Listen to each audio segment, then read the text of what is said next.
When we see a hose connection in a project, it may be part of a standpipe system following NFPA 14, or it may be part of a sprinkler system following NFPA 13. In this video, we are focusing on the NFPA 13 requirements for this component, commonly known in the industry as a standby hose connection. We will explore how these provisions dictate the hose stream allowance and why they are vital for accurate hydraulic calculations.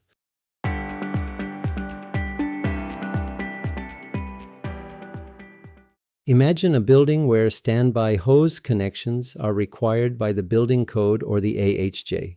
If a fire breaks out in that building and the fire department arrives on the scene, they may use these standby hose connections to help put out the fire. This extra flow increases the friction loss in the piping. If we don't account for this hose stream allowance in our hydraulic calculations, the pressure reaching the sprinklers could fall below the design requirements. That would reduce the effectiveness of the sprinkler system and could allow the fire to overpower the sprinklers. Therefore, we should include this additional flow in our calculations to ensure the system can support both sprinkler operation and hose use at the same time. The standards requirements on this topic can be grouped into two categories: inside and outside hose stream allowance. The amount of flow assigned to each category and the point in the system where this demand is applied plays a critical role in hydraulic calculations. We will review both of these in the next sections.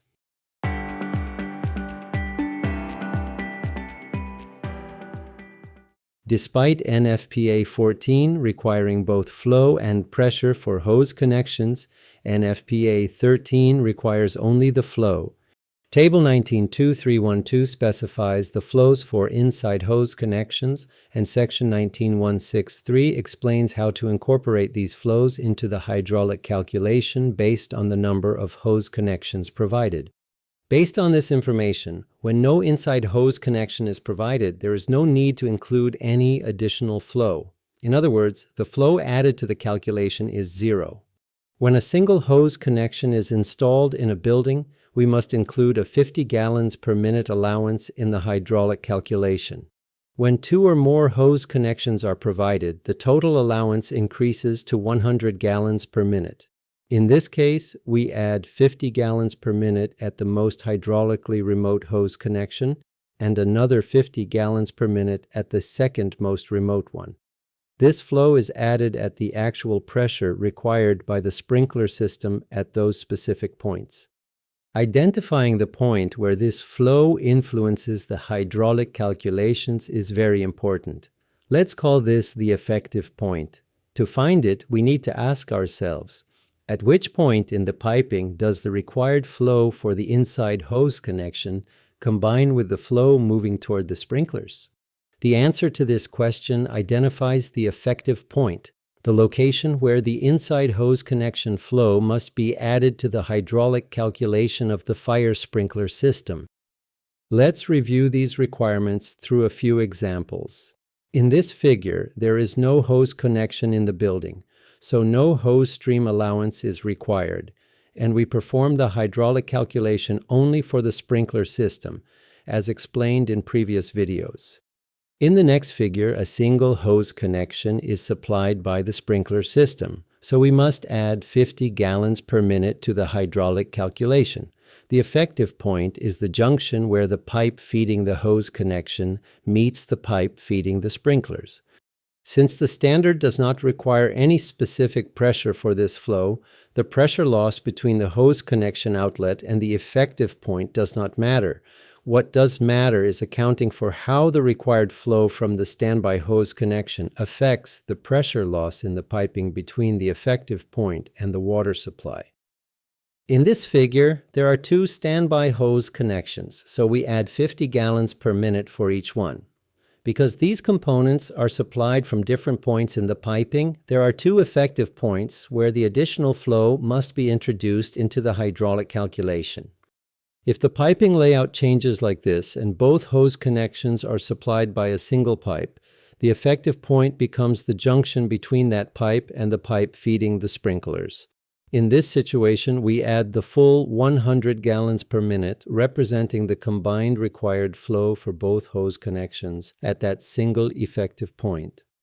If we have more than 2 hose connections, we include 50 gallons per minute for the 2 most remote ones at their respective effective points.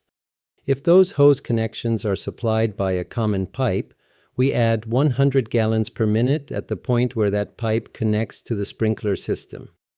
To conclude this section on inside hose connections, let's review a few additional requirements. In most applications, these connections are sized at 1.5 inches, commonly referred to as small hose connections. Section 16.15.111 outlines the placement requirements for inside hose connections. To ensure full coverage, the connections must be located so that every part of the building can be reached using a 100-foot hose plus a 30-foot water throw, unless the AHJ approves longer distances. Inside hose connections are permitted to be connected to wet pipe systems only. They must be connected to piping with a minimum diameter of 2.5 inches for tree systems or 2 inches for looped and gridded systems. For single hose branch lines, the horizontal pipe size is based on length, 1 inch for 20 feet, 1.25 for 80 feet, and 1.5 for anything longer. We should remember these sizes must remain consistent throughout the entire run. Downsizing near the connection is prohibited. Vertical runs require at least 1 inch, while any piping serving multiple connections must be at least 1.5 inches. When designing for warehouses, we have to ensure that a single closed valve doesn't leave us unprotected. To keep our hose stations active during maintenance, Standard offers 3 paths. First, separate piping, which keeps hoses entirely independent of the sprinkler valves. Second, the adjacent feed method, where we cross-feed hoses from a neighboring sprinkler zone so one area stays live while the other is serviced. And third, for in-rack systems, we can share the sealing pipes as long as our in-rack sprinklers are on their own separate valve. By following these rules, we ensure that whether it's sealing heads, in-racks, or hoses, the building always has a line of defense.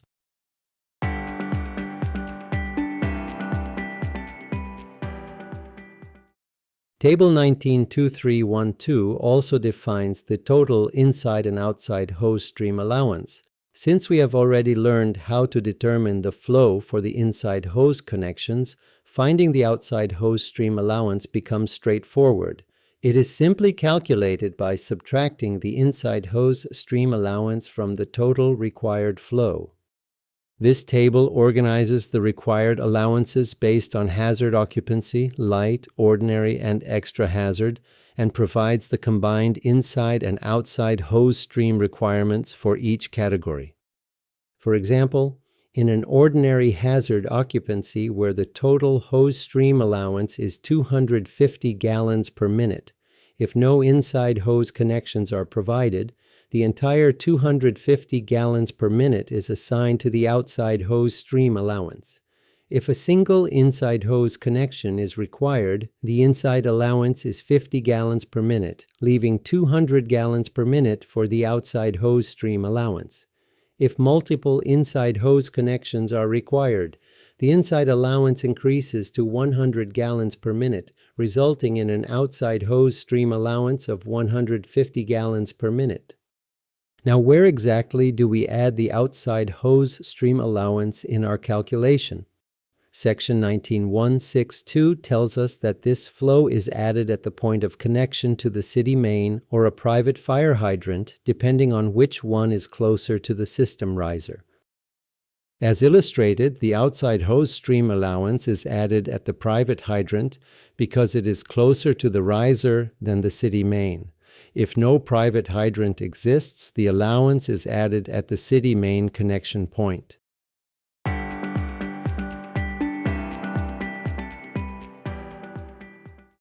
Let's return to the example we explored in the system optimization video and make a slight modification so we can apply the hose stream allowance requirements. If we assume that one inside hose connection and one private fire hydrant are supplied by the system piping and the test node is located on the city water main, then 3 additional nodes must be introduced for the hydraulic calculation. FHC is the effective point for the inside hose connection. HYD is the effective point for the private fire hydrant. And CM represents the connection point between the sprinkler system and the city main. As we know, hydraulic calculations begin at the most remote sprinkler and work back toward the test node. Along this path, when we reach the section between nodes FHC and TOR, we add 50 gallons per minute to account for the inside hose stream allowance. The calculation then continues toward node HYD. Because the private fire hydrant is located closer to the system riser than the CM node, the remaining 200 gallons per minute for the outside hose stream allowance is added at node HYD.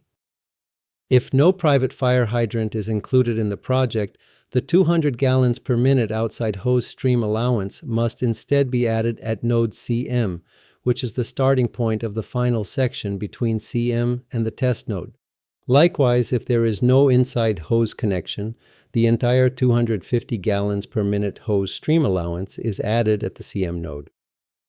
Finally, it is important to remember that if the hose connections and the sprinkler system are served by separate, independent water supplies, the hose stream allowance can be omitted from the sprinkler system's hydraulic calculations. Since the two systems do not share a common source, the hose use will not impact the pressure or flow available to the sprinklers. If you want to know more about the hose stream allowances, I highly recommend studying chapters 1, 4, and 7 of the book Standpipe Systems for Fire Protection, along with NFSA Tech Notes 274 and 275. These were all authored by a true master of our field, Kenneth the Great.